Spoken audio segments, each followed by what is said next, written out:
수도권 브리핑입니다. 인천 고등법원 설치에 대한 요구 목소리가 정치권을 통해 커지고 있습니다.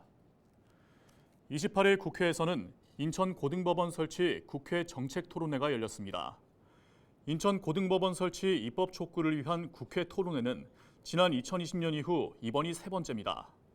이날 토론회에서는 각 분야 전문가가 참석해 인천 고등법원 설치의 필요성과 당위성을 설명했습니다.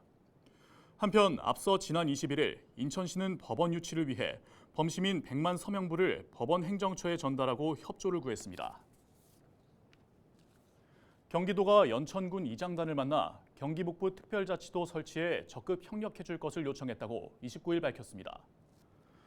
경기도는 연천군 종합복지관 대강당에서 열린 이장단 역량 강화 교육과 연계해 경기북부 특별자치도 설치 관련 설명회를 진행했는데요. 설명회에는 연천군 이장단 등 약 100명이 참석했습니다. 강사로 나선 오후석 경기도 행정 2부지사는 경기북부 특별자치도의 비전과 과제를 주제로 경기북부 특별자치도의 필요성을 설명했습니다.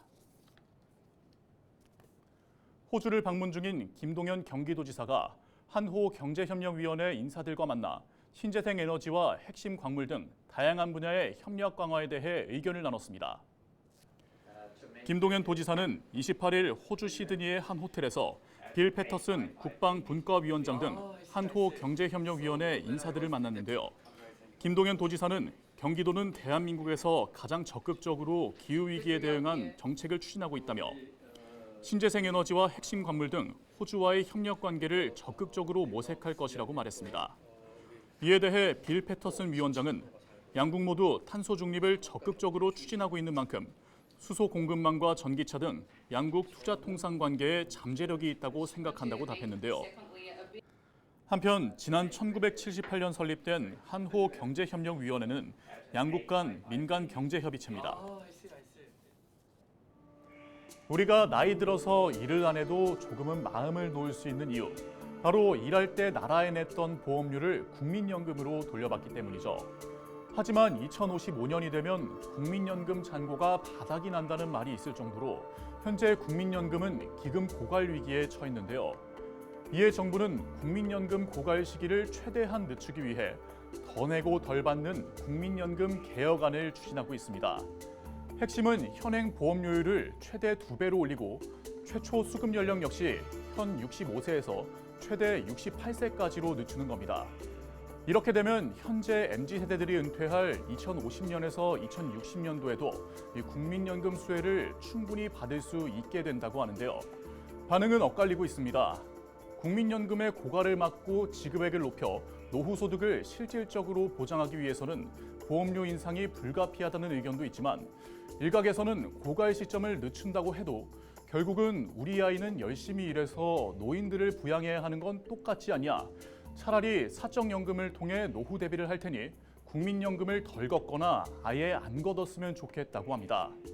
한국은 세계에서 출산율이 가장 낮고 또 동시에 고령화율이 가장 빠른 나라입니다. 연금이 건강하지 못하면 우리의 삶은 위기를 맞게 될 겁니다. 우리의 미래와도 직결되어 있기에 더더욱 중요한 연금개혁. 세대를 막론하고 모두가 인정할 수 있도록 성공적인 연금개혁이 이루어지길 바랍니다.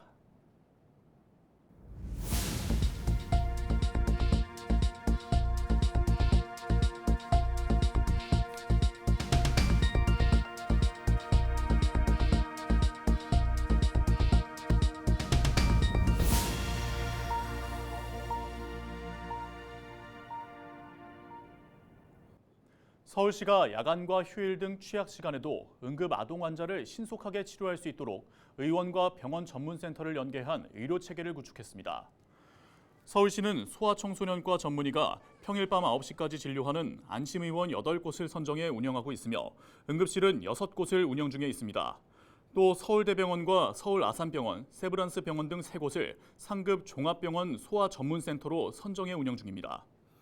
야간과 휴일 외래 진료가 가능한 달빛 어린이병원도 9곳으로 확대했으며 야간 상담센터 2곳을 선정해 12월 중 운영을 시작할 예정입니다. 지금까지 수도권 브리핑이었습니다.